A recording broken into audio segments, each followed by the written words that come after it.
राहुल गांधी और अरविंद केजरीवाल गुजरात के चुनाव के लिहाज से ये कॉम्बिनेशन बहुत महत्वपूर्ण माना जा रहा है।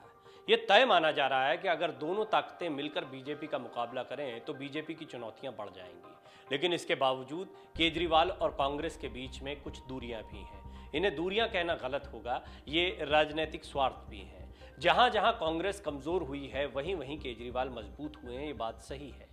लेकिन राजनीति में कभी कोई किसी का न दोस्त होता है न दुश्मन होता है। ऐसे कई सारे उदाहरण हैं, चाहे बिहार हो, चाहे महाराष्ट्र हो, और दिल्ली की राजनीति क्यों ना हो, केजरीवाल और कांग्रेस की ही राजनीति क्यों ना हो।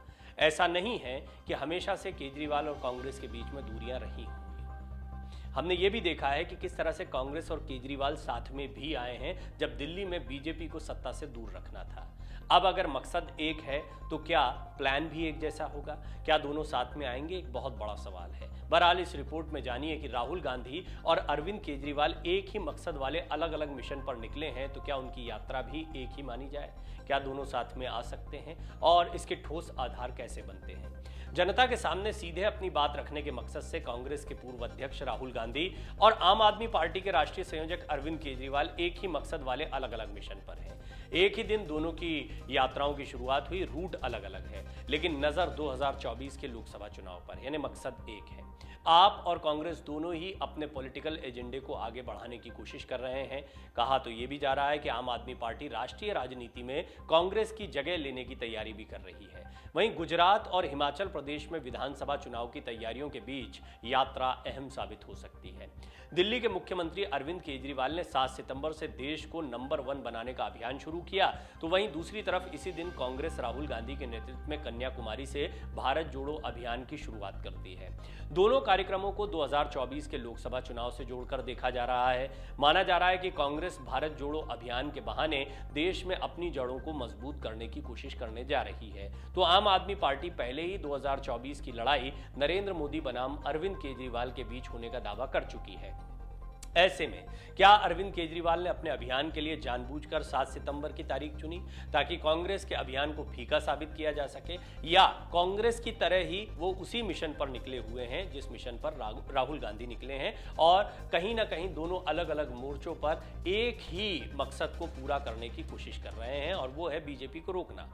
क्या इससे वो 2024 में विपक्ष के सर्वमान्य नेता के तौर पर बेहतर दावेदारी पेश कर पाएंगे? अभी दोनों के बीच में इस दावेदारी को लेकर भी एक रस्साकशी है। राहुल गांधी खुद भी इस प्रयास में हैं कि वो विपक्ष के सर्वमान्य नेता के तौर पर उभर कर आए, जिसकी बहुत ज्यादा चांसेस दिखाई दे रहे हैं।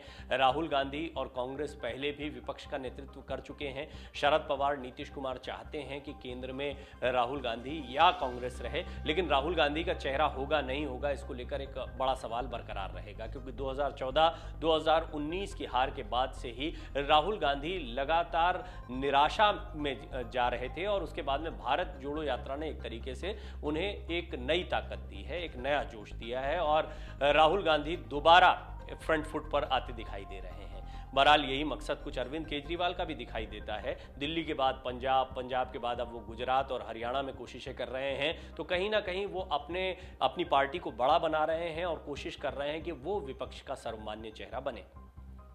कांग्रेस ने भारत जोड़ो यात्रा के जरिए कुछ राज्यों पर ही फोकस कर रखा है, जबकि अरविंद केजरीवाल देश के हर हिस्से में जाने की बात कर रहे हैं।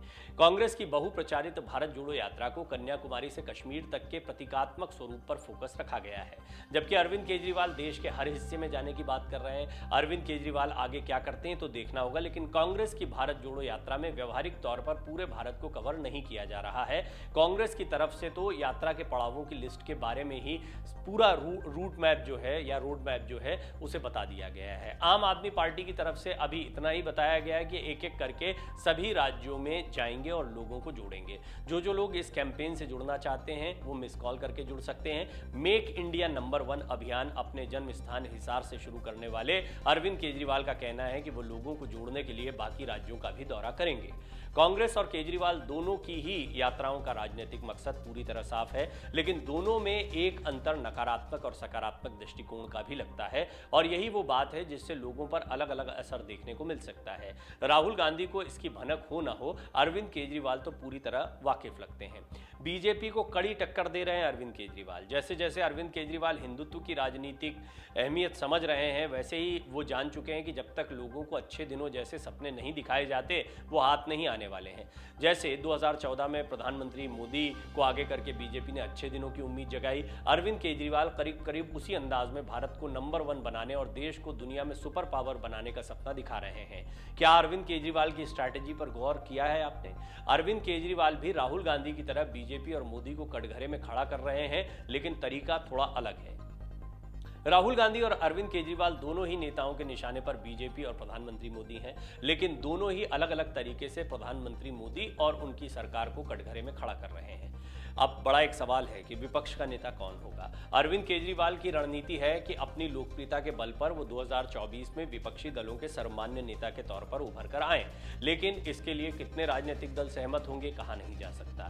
ध्यान रखा जाना चाहिए कि तमाम कमजोरियों के बावजूद भी कांग्रेस इस समय पूरे देश में सबसे मजबूत विपक्षी पार्टी बनी हुई है, जिसके कार्यकर्ता हर राज्य में हैं, जिसके समर्थक हर राज्य में मिलते हैं। खासतौर पर दक्षिण में किस तरह की कांग्रेस की पकड़ है, ये भारत जोड़ो यात्रा के दौरान देखने को मिल रही है। शरद पवार पहले ही कह चुके हैं कि कांग्रेस के बिना 2024 के मजबूत विपक्ष की कल्पना करना मुमकिन ही नहीं है। शरद पवार का यह बयान इस सच्चाई पर आधारित है कि कमजोर हालत में भी कांग्रेस को लगभग हर राज्य में वोट मिल रहे हैं। 2019 के लोकसभा चुनाव में हार के बाद भी वो 19.49% शेयर के साथ 11.94 करोड़ लोकप्रिय वोट हासिल करने में कामयाब रही थी। यदि कांग्रेस एक भी बड़ा मुद्दा जनता के बीच हिट कराने में कामयाब हो जाए तो इस वोट प्रतिशत को बढ़ाने में ज्यादा समय नहीं लगेगा। भाजपा के लिए ये स्थिति मुश्किलों वाली साबित हो सकती है। भाजपा के रणनीतिकार जानते हैं कि कांग्रेस और गांधी परिवार के विपक्ष की राजनीति के केंद्र में होने पर यह कभी भी संभव हो सकता है। लिहाजा एक सोची समझी रणनीति के तहत कांग्रेस को कमजोर करने की या राहुल गांधी पर लगातार हमले की कोशिश की जाती रही है। आम आदमी पार्टी की बढ़त भाजपा को अपने इस उद्देश्य में कामयाब होने की राह दिखा सकती है।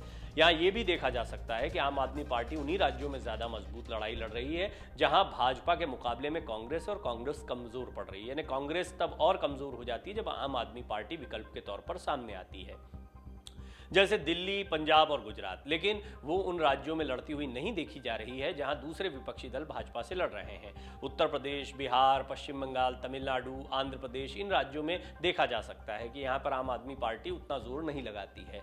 माना जा रहा है कि कांग्रेस को मुख्य लड़ाई में कमजोर करने के लिए ही केजरीवाल को जानबूझकर आगे बढ़ाया जा रहा है या बढ़ने दिया जा रहा है। हालांकि ये अलग अलग राजनीतिक विश्लेषण है। कुल मिलाकर देखा जाए तो दोनों के मकसद एक जैसे दिखाई देते हैं। दोनों ने यात्रा की शुरुआत की है। ये महज एक इत्तेफाक नहीं हो सकता कि एक ही तारीख पर दोनों अलग अलग जगहों पर यात्राओं की शुरुआत कर रहे हैं। ऐसा लगता है कि कहीं ना कहीं दोनों के रास्ते अलग अलग हैं, लेकिन मंजिल एक ही है और ऐसे में ये दोनों हमसफर दिखाई पड़ते हैं।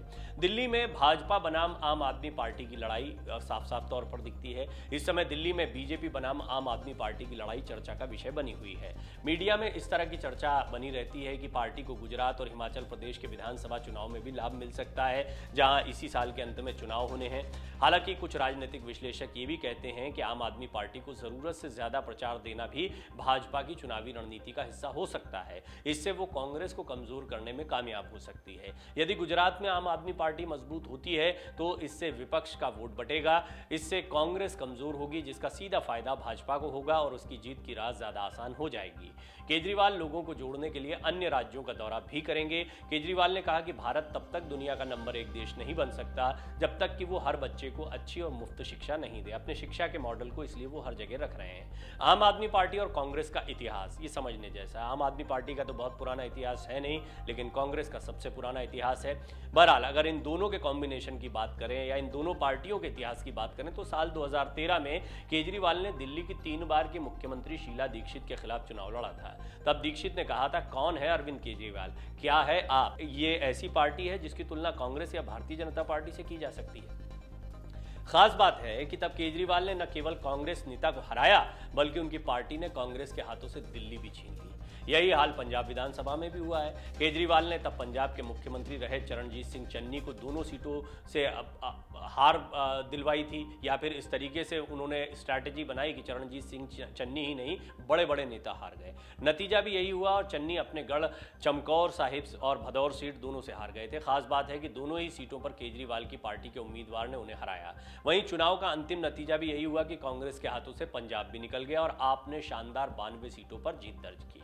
अब यहाँ ये तो स्पष्ट दिखाई देता है कि दिल्ली और पंजाब की राजनीति में कुछ मजबूरियां थी। गुजरात न तो दिल्ली जैसा है न पंजाब जैसा है। गुजरात की कहानी बिल्कुल अलग है और गुजरात और हरियाणा दो ऐसे राज्य हैं जहां पर यदि कांग्रेस और आम आदमी पार्टी अच्छा प्रदर्शन कर देते हैं या बीजेपी को कमजोर करने में कोई भी पार्टियां मिलकर कामयाब हो जाती हैं तो 2024 की एक बहुत ही मजबूत नींव को रख पाएंगे। पहले से ही पश्चिम बंगाल में ममता बनर्जी एक बड़ी चुनौती बीजेपी के लिए बनी हुई है। समाजवादी पार्टी, बहुजन समाज पार्टी उत्तर प्रदेश में एक चुनौती है और जो महागठबंधन बन गया है बिहार में, जिसकी वजह से सत्ता से बाहर होना पड़ा है बीजेपी को, वो बिहार में चुनौती दिखाई देता है। महाविकास अघाड़ी एक चुनौती महाराष्ट्र में दिखाई देता है, जिसके लिए अब भी बीजेपी को संघर्ष करना पड़ रहा है। उद्धव ठाकरे अपनी ताकत को बढ़ाने की कोशिश कर रहे हैं। शरद पवार, कांग्रेस, इनको पंचायत चुनाव में अच्छा रिस्पॉन्स मिला है इस बार, और अगर महाविकास अघाड़ी गठबंधन ही आगे बढ़ता है, उद्धव ठाकरे शिवसेना को बचा लेते हैं, तो फिर महाराष्ट्र के समीकरण भी बीजेपी के लिए बहुत आसान नहीं होंगे। कुल मिलाकर आप 2024 के लिए विपक्ष की पूरी रणनीति को समझ सकते हैं और अंदाजा लगा सकते हैं कि कैसे, बेशक दोनों की राहें जुदा हैं, अरविंद केजरीवाल, राहुल गांधी की राहें जुदा जुदा हैं, अलग अलग जगहों से यात्राएं निकाली हैं, लेकिन एक ही समय पर दोनों ने यात्राओं की शुरुआत की है और दोनों का मिशन और मंजिल भी एक ही दिखाई पड़ती है। बेशक अरविंद केजरीवाल के निशाने पर कांग्रेस भी रहती है, लेकिन कांग्रेस से ज्यादा बड़ी चुनौती उनके लिए भारतीय जनता पार्टी है। लिहाजा दोनों पार्टियों का मिशन एक ही दिखाई देता है। दोनों इस यात्रा में हमसफर कहे जाएं तो गलत नहीं होगा।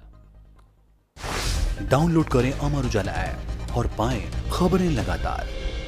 अगर आप ये वीडियो YouTube पर देख रहे हैं तो हमारे चैनल को सब्सक्राइब करें और बेल आइकन को दबाना ना भूलें। अगर आप Facebook पर ये वीडियो देख रहे हैं तो हमारे पेज को लाइक करें।